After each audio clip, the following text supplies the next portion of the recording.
Voilà, vous voyez, donc en plus, j'avais une expérience personnelle, j'ai vu beaucoup de gens, et je n'avais pu que constater qu'effectivement, ils se sentaient beaucoup plus profondément rattachés à la Russie qu'à l'Ukraine. Et vous pensez, dans ce cadre-là, les élections ont été librement exécutées et sans aucune contrainte? Je n'étais pas présente pour le voir. Je note qu'il n'y a eu aucun réfugié de Crimée. C'est donc que les gens n'ont pas quitté la Crimée après le référendum. Je note aussi qu'il était parfaitement loisible aux instances internationales de réorganiser, si elles le souhaitaient, l'ONU notamment, sous contrôle de l'ONU, un nouveau référendum pour vérifier que les gens avaient librement voté. Mais selon les informations que je pouvais avoir, ce référendum exprimait la volonté des habitants de la Crimée. Très bien. Sur un autre sujet, donc vous nous avez expliqué tout à l'heure que dans la plupart des banques, vous avez refusé ce fameux prêt en 2014.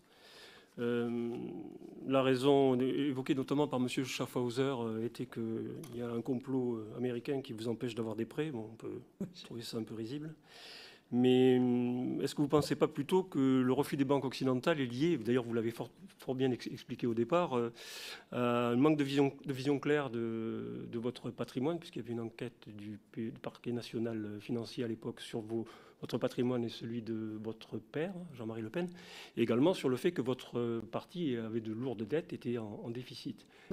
Comment vous expliquez qu'à la fin, la banque russe ait accepté de vous financer, alors que toutes les autres banques, peut-être, ne vous finançaient pas à cause de ces éléments-là? Non, monsieur, c'est exactement l'inverse. Vous vous trompez entre la cause et les conséquences, monsieur le Président. La réalité, c'est que nous étions en difficulté financière parce que nous n'obtenions jamais, en réalité, de prêts par les banques. Je vous l'ai expliqué au début de mon intervention. À savoir que le fait qu'aucune banque ne nous prête ni à la présidentielle ni aux législatives créait une charge financière indue qui pesait sur notre mouvement, alors même qu'elle ne pesait pas sur des mouvements qui arrivaient à avoir accès à des prêts. Et votre suggestion, votre hypothèse ne tient pas non plus pour les élections présidentielles, pour une raison très simple. C'est que regardent les banques lorsqu'elles prêtent à un candidat à la présidentielle? Allez-vous faire plus de 5%?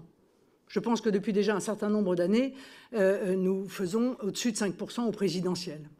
2, allez-vous avoir les parrainages de maires? C'est la raison pour laquelle, bien souvent d'ailleurs, les prêts ne se déclenchent, ce qui pose un problème institutionnel, mais ça n'est pas le lieu pour en discuter. C'est peut-être le lieu pour en discuter avec la présidente Yael Braun-Pivet, qui fait actuellement des auditions sur ce sujet, mais interviennent après les parrainages de maires, c'est-à-dire en réalité en fin de campagne, quand déjà la plupart des dépenses sont d'ores et déjà effectuées. Mais surtout, que demandent ceux qui prêtent?